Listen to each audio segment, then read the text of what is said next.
Good morning. Welcome to TFT.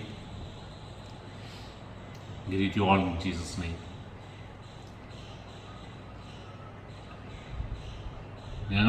എനിക്ക് എൻ്റെ അസുഖമൊക്കെ diagnose ചെയ്ത് കഴിഞ്ഞപ്പോൾ ഞാൻ എറണാകുളത്തേക്ക് പോകാനായിട്ട് ലിസി ഹോസ്പിറ്റലിലേക്ക് പോകാനായിട്ട് തുടങ്ങുമ്പോൾ ഓൾമോസ്റ്റ് നമ്മുടെ TFT ഷൂട്ട് ചെയ്തൊക്കെ തീർന്നായിരുന്നു.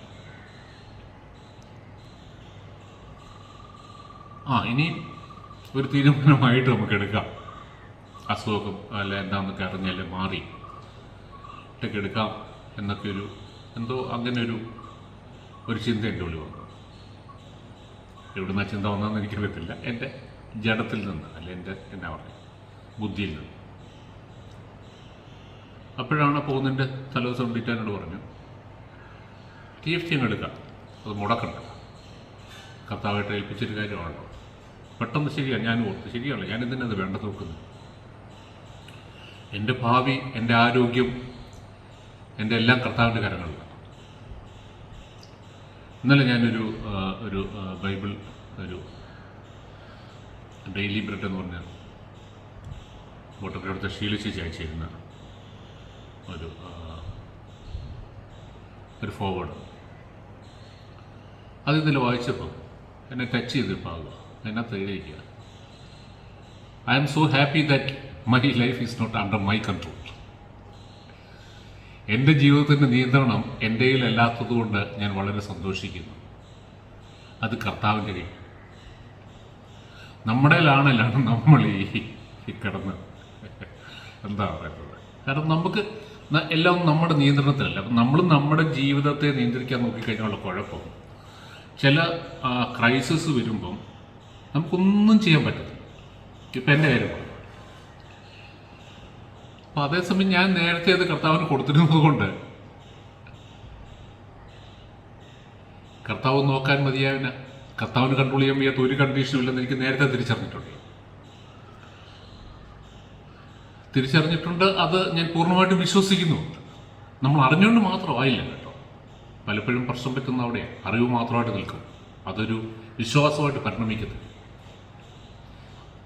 അപ്പം ഞങ്ങൾ അന്നിരുന്നുകൊണ്ട് ഞാൻ ആ ഹോസ്പിറ്റലിൽ കിടക്കുന്ന കുറച്ച് ദിവസങ്ങൾ കണക്ക് കൂട്ടി ഇത് പോവുകയാണെങ്കിൽ എനിക്ക് എൻഡോസ്കോപ്പ് ചെയ്യണം, അതിൻ്റെ കൂടെ എന്തെങ്കിലും ചെയ്യണമെങ്കിൽ അന്ന് ഡോക്ടർ തോമസ് ഫിലിപ്പ്, നമ്മുടെ Kozhencherry Muthoot gastro doctor Thomas Philip എൻ്റെ ബ്രദർ, എൻ്റെ വിശ്വാസിൽ സഹോദരനാണ്, ഫ്രണ്ടാണ്. അല്ല, അദ്ദേഹത്തോട് പറഞ്ഞ പറ്റി ഒരാഴ്ചത്തേക്കുള്ള ഡ്രസ്സ് പാക്ക് ചെയ്തു, പ്രിപ്പയർഡ് ആയിട്ട് പോകും.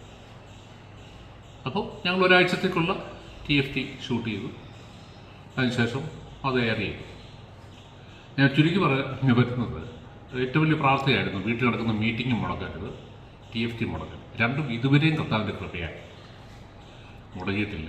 കാരണം അത് കർത്താവ് ഞങ്ങളെ ഏൽപ്പിച്ച ഒരു ശുശ്രൂഷ, ഒരു മിനിസ്ട്രിയാണ്. അത് കർത്താവിനറിയാം എങ്ങനെ മുമ്പോട്ട് കൊണ്ടുപോകണമെന്നുള്ളത്. ഓക്കെ, കഴിഞ്ഞ ദിവസം എന്നോട് 1-2 പേര് കഴിഞ്ഞ ദിവസം തന്നെ നേരത്തെ ചോദിച്ചിട്ടുണ്ട്, എങ്ങനെയാണ് ഈ പരിശുദ്ധാത്മാവിനെ നടത്തപ്പെടുക, അല്ലെങ്കിൽ പരിശുദ്ധാത്മാവിൻ്റെ ശബ്ദം എങ്ങനെയാണ് കേൾക്കുന്നത്.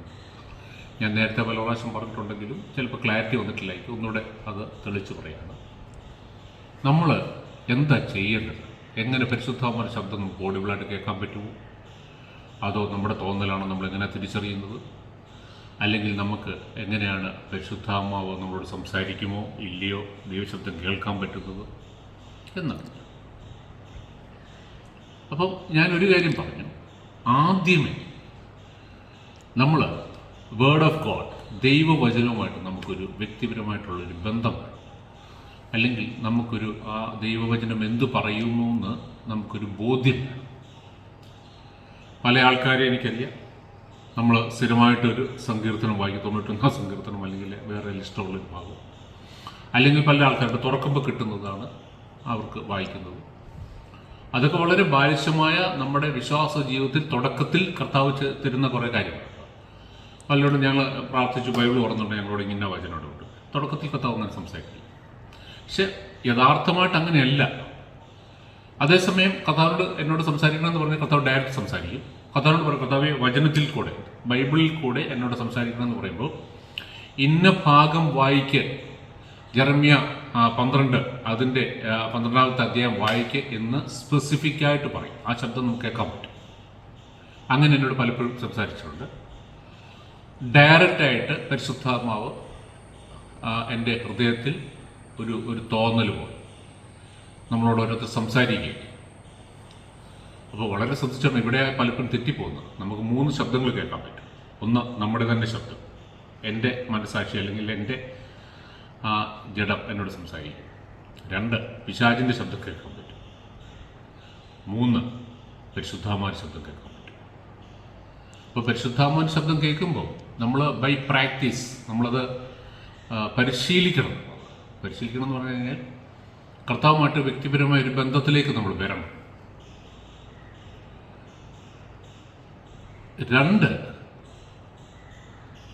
ഈ പറയുന്ന കാര്യങ്ങൾ, ബൈബിളിൽ പറയുന്ന കാര്യങ്ങൾ അത് ദൈവത്തിൻ്റെ വചനമാണ്, ദൈവം പറഞ്ഞേക്കുന്ന കാര്യങ്ങളാണ് എന്നുള്ള ഒരു വിശ്വാസം നമുക്ക് വേണം. പരിശുദ്ധാത്മാവിനെ നടത്തപ്പെടണമെങ്കിൽ ആദ്യമേ വേണ്ട ഒരു കാര്യം, നമുക്ക് നടത്തപ്പെടാൻ പറ്റും എന്നുള്ളൊരു വിശ്വാസമാണ്. കാരണം ബാക്കി അടുത്ത എപ്പിസോഡ് പറയും. കർത്താവ് അനുഗ്രഹിക്കട്ടെ.